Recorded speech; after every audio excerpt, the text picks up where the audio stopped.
Assalamualaikum Besti, balik lagi nih di channel aku. Di video kali ini aku mau cerita kisah Pak Warsidi yang menjadi tumbal saat bekerja menjadi kuli bangunan di ibu kota. Gimana cerita kelanjutannya? Tonton sampai habis ya. Pak Warsidi adalah seorang ayah yang mempunyai 2 orang anak. Karena perekonomian di kampung itu cukup sulit, maka Pak Warsidi memutuskan untuk bekerja di ibu kota. Baru 3 hari bekerja, kabar buruk datang ke kampung Sukawaras, yaitu kampung Pak Warsidi. Ada kabar yang mengatakan kalau Pak Warsidi meninggal dunia. Ia meninggal di tempat kerjanya di ibu kota. Konon ceritanya Pak Warsidi yang bekerja sebagai kuli bangunan tertimpa besi beton.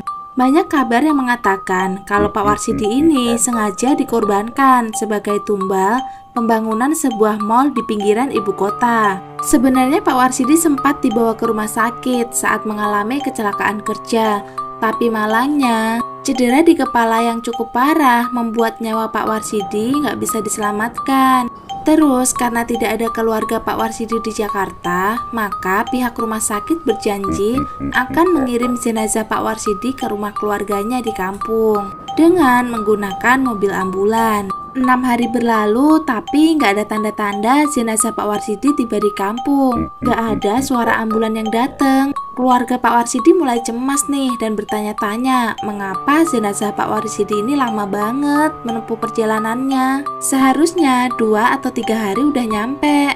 Nah, karena penasaran, salah satu keluarga Pak Warsidi mulai menghubungi pihak rumah sakit. Mereka semua terkejut saat mendengar mobil ambulan yang membawa jenazah Pak Warsidi mengalami kecelakaan saat hujan lebat pada malam hari. Sopir yang menyetir saat itu mengaku tiba-tiba melihat sekelebatan bayangan hitam yang melesat di depan mobil. Ia terkejut dan membanting setir ke arah kiri, terus menabrak pohon. Beruntungnya nih, supir dan petugas rumah sakit nggak mengalami luka yang parah. Mereka hanya pingsan aja. Pas mereka bangun, mereka melihat jenazah Pak Warsidi itu udah nggak ada. Terus polisi yang tiba di lokasi kecelakaan juga nggak nemuin apa-apa kecuali mereka bertiga.